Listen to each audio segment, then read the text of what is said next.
we're back. Web Hair here. Here to talk about UFC 249, the review, and we'll get to our incorrectness towards the end of the video. But it was a crazy show. Yeah. It was intense. Even though there was no fans, it was fucking crazy.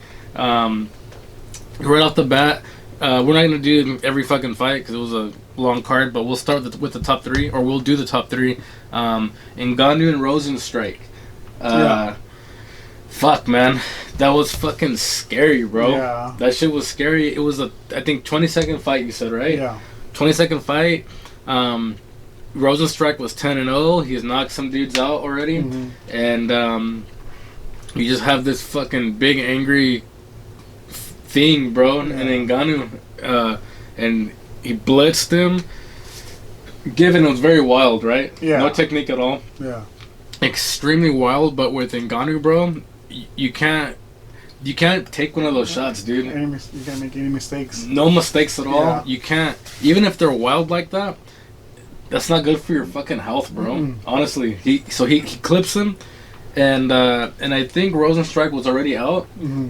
But by the time the ref was across the ring and Ngannou's fucking huge, so you're not gonna stand right next to him and get elbowed or whatever. Mm-hmm. And he just starts wailing on him, dude. Yeah. And you just see Rozenstruik's head bounce, and I'm like, fuck, dude. Like, that fool is so scary, bro. It's one of the scariest dudes of all time. Like, for reals. It's crazy, man. I was talking to one of my buddies, and I'm like, that fool, I think he hits harder than Deontay Wilder. And I used to think Deontay Wilder was the hardest hitter in the world, the heavyweight boxer. Yeah. I kind of think it's this fool, dude. I think it's Ngannou. Probably. Yeah, because he's a straight killer, dude. He's been calling out Daniel Cormier, and Cormier's he's not sounding like he wants to fucking fight him, bro. He's not, dude. I don't blame him. I don't blame him either, but the thing is Cormier's the heavyweight champ. Yeah. He's supposed to fight Stipe for the rematch. However, or for the rubber match. But Stipe's eyes fucked up, and there's not a clear timetable for him right now, and so that's why Ngannou's like, give me my fucking shot. I want my fucking shot. Yeah, give he it to me. deserves it. He does deserve it. And Stipe had already beaten Ngannou, but right now Cormier's a champ, and I know Cormier's a good wrestler and all that shit, but I think that Ngannou's too fucking big, bro. I think he's too big. Yeah, he's huge. He's too big. He's too massive. Too strong. Yeah, and I honestly think that fool is gonna be the heavyweight champ very soon. Oh yeah, very fucking soon. So I don't know, man. That's my thoughts on that fight. I honestly, dude, I think they should give Ngannou the belt and then he should retire. Dude, he can't keep knocking motherfuckers out like that. Dude. It's like I was telling my brother, I was telling other people, he might fucking kill someone, bro. Because he don't stop. He doesn't stop, dude. And like I said, the refs aren't that fucking big. And he is, and it's hard to stop him. And I think he doesn't know when to stop, too. Yeah. I think he just keeps going, and then he just, until they physically, he's like, all right, okay, I'll stop. Yeah. But by that time, the dude's already fucked up, bro. It is. Like, everything. So, that's my spiel on Ngannou. I do want him to be heavyweight champ, though, just because he looks unstoppable as fuck. Just fucking dangerous. But that was that. The next fight was Cejudo and Dominick Cruz.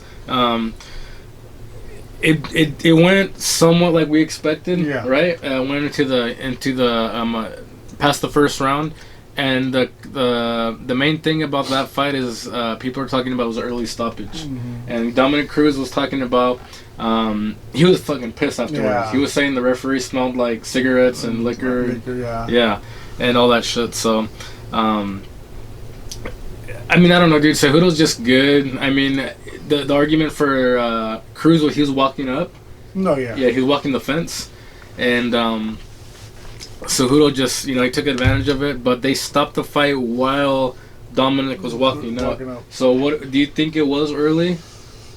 Maybe, but either way, I feel like Cejudo would have won that match either way. I don't know. That's my belief. And that's the way I feel too. So. He was in pretty much was in control. Yeah, he was. He had Dominic hurt. Yeah. Cejudo's relentless. He's a wrestler. He's gonna keep charging him. There was 2 seconds left in that round. I guess they could have let it go, but even if it was by decision, Cejudo would have won. Yeah, he would have won. I said it before. I think Dominic should be working in the commentary booth. I think he's good at what he does. He's good, bro. He's great at it. But I think you want to keep fighting, and he's fairly young, and he wants to keep doing it. Yeah.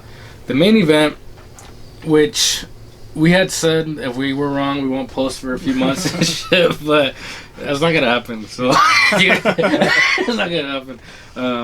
So with that, it was very surprising. Yeah. Gaethje way outperformed Ferguson. People were saying, "Oh, well, Ferguson was really training for Khabib." Yeah. But the thing is, he's an MMA professional. He knows all. I mean, I don't think it's an excuse. I think Gaethje was just better that night. Gaethje looked fucking sharp. Dude, I don't think I've ever seen anybody take that much head damage. I know, dude. That's the most I've ever seen. Ferguson, he doesn't give up, man. That's the problem with, and that's where you get CTE and guys. You know what I mean? Because he doesn't give up. He's a warrior, and that's cool and everything. But at the end of the day, that fool's. It's not. That's again. It's not good for your health, bro. It's not healthy, I mean that took years off his life. I feel like for sure, just non-stop punches to the fucking face. Gaethje didn't stop. He wasn't even hurt at all. He was hurt in the second round with the uppercut. Yeah. But he was too much for Ferguson that night. And now the match to make is Khabib and Gaethje. Yeah. And which Gaethje's a decent wrestler. He's gonna get taken down by Khabib. Oh yeah. But man, dude, the way Gaethje looked, he'll give Khabib a fight. He'll give him a fight for sure. Yeah. We'll see. Some people are saying the odds already are heavily in Khabib's favor. They think he's just gonna take him down and that's it. Just wrestle him for a few rounds. Because Gaethje's just a stand-up fighter. He is. He does have a wrestling background though, but it's nothing like Khabib's at all. So if they were to fight fairly soon, who do you think takes that fight? My money's on Khabib. It's the safe bet, right? Safe bet, yeah. Safe bet. And again, I know people are going to be like, "Oh, some of these fucks, they just fucking guaranteed Gaethje would lose." But I would say also safe bet on Khabib, but I do honestly think Gaethje has a big chance because of how he looked. He does. Because he made Ferguson look below average. Yeah, but I felt like Ferguson, like you said, a lot of people saying that he was training for Khabib, but like I heard, I think it was Dana saying that, like I feel like he had to cut weight twice. You know what I mean? Yes, even though, like you said, they're professionals and they know what they're doing. He's been doing it, but like I don't feel like he was as motivated as he was with Khabib because I can see that too. I can definitely see that. Because he saw Gaethje more like he's like not a friend, but like he doesn't have no beef with him. And with Khabib, they were hella talking smack. They were, you know what I mean? Like it's not the same. Like when you go like, oh, you know what I mean? I'm just gonna fight you, try to beat you. But when you like have like that not anger, but like, oh, you know what? I'm gonna beat your ass. You know what I mean? Like when they're talking smack, you know what I mean? Like we're talking smack. Yeah. You know what I mean? Like I could see that. I could definitely see that. I do think Ferguson's a motherfucker. Yeah. Maybe you could say he took Gaethje lightly, but Gaethje's just such an animal that I don't think he would do it.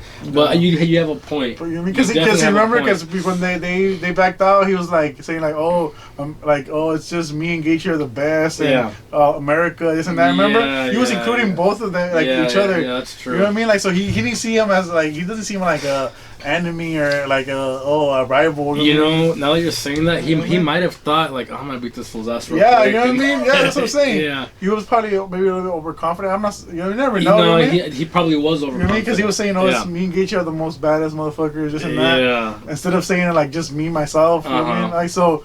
I don't know. I'm not saying that was the reason, but maybe you never know. It is a legit reason though. And now the fights to make, or like I said, Khabib, Gaethje. People are saying Conor too. Conor's calling out Gaethje. That's more marketable too. And you know what's crazy is, since Gaethje's a stand-up fighter, that can play into Conor's fucking. The UFC wants Conor so bad to become champ again, bro. I know. He's marketable. At this point, Gaethje, I would think he would probably win, but that he is the best chance for Conor to become champ. Because if Ferguson or Khabib's champion, I can't see Conor beating any of them. No. Even though Gaethje just beat Ferguson. Ferguson's so good at jiu-jitsu, which he should have used against Gaethje. He didn't use Eddie Bravo was telling him to do it too, but he was just standing up the whole time. I think that was pride.